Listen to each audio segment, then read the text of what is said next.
اهلا وسهلا بالفنان اسلام ايوب وبرنامجه تاكسي الوطن والاحترام.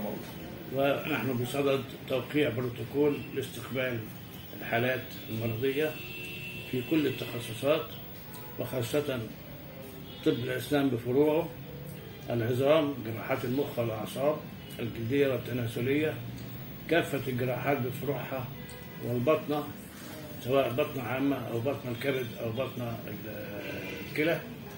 وسيكون أبناء فلسطين محل رعاية وتقدير في هذا البروتوكول اللي بيتوافق عليه أعلى كفاءات من أساتذة الجامعات المصرية، ونخص أساتذة جامعتي القاهرة وزقازيق وبنها.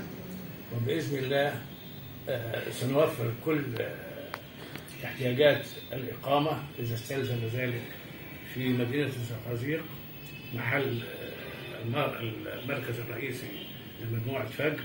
ومجموعة فجر هي مجموعة خدمية لا تبني الربح، تتبنى فكر المشاركة الشعبية بطرق ووسائل إنسانية تكفل حياة كريمة لإخواننا في غزة في تلقي ما يتطلبونه من علاج ورعاية صحية في كافة فروع الطب. الدكتور الحبيب مجدي عزت، كل احترام دكتور على الاستقبال الطيب، وكل حب لمصر، اهلنا وحبايبنا، ويعني الواحد مش عارف ايش يحكي والله. يعني اهلا وسهلا بكل الشعب الفلسطيني، وان كل نقطة دم في غزة بتنزل دفاعا عن مقدرات المسلمين ومقدرات المصريين وحدود المصريين، ومصر لها امتداد لغزة، وأبناء غزة محل تقدير واحترام لدورهم البطولي. طب في ملاحظة أبو عمار رئيس وراك حط الصورة، يعني نلاحظ أبو عمار يعتبر من القيادات العربية اللي لن تنسى على مر التاريخ. رحمة الله عليه. واحنا تقديرا للدور النضالي للشعب الفلسطيني في كل وقت. الشعب الفلسطيني محل تقدير والبعد الانساني موجود، واحنا من اكثر من 25 سنه بنستقبل الاسر الفلسطينيه المحترمه المناضله على ارض النضال في غزه، وسنستمر في هذا الدعم الى ان يتحقق النصر باذن الله. كل احترام والله، عشان ما فيه والله، كل احترام. واحنا بنرحب بتاكسي الوطن الفنان اسلام ايوب. نعم. بنوفر الخدمه لاي اعداد مفتوحه حتى لو وصلت الى الالاف. تمام.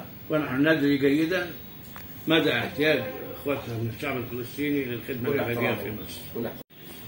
طب دكتور، كل احترام لك وتقدير، وانا يعني كلام كله يعني. طب دكتور، كل احترام لك وبارك الله فيك، وبارك الله في كل انسان بيحاول يساعد الشعب التعبان، شعبنا الفلسطيني المتعب. وانا جيت من غزه بصدق، يعني احمل هموم شعبي ومشاكل شعبي حتى نحاول نعالجها. يعني ارجو الا تكرر كلمه شكر، فنحن نؤدي جزء من الواجب. كل الحب إلى سبق ان ذكرت ان كل نقطه دماء زكيه تنزل على ارض غزه فهي دفاع عن مقدرات المصريين قبل الدفاع عن مقدرات الفلسطينيين. كل حب. انا جيتك من القاهره، من يعني للزقازيق، المسافه طويله شويه خد بالك، والصبح طلعت مسا وصلت، وانا واثق ان يعني انه مشواري حيكون كويس والحمد لله. اهلا وسهلا بيك، وباذن الله نكون عند حسن الظن ودامت مصر، ونقدر نقدم ورب ما يصبو اليه الفلسطينيين من خدمات علاجيه تكون فيها الجديه والخدمه الراقيه بمستوى جوده عالي. كل احترام، ودامت مصر ودام شعبها، وربنا هيك يعني هيك ترجع الامه واحده هيك موحده هيك ان شاء الله هيك. وبارك الله فيك. الف حب، الف شكر. اهلا كل احترام. اهلا وسهلا.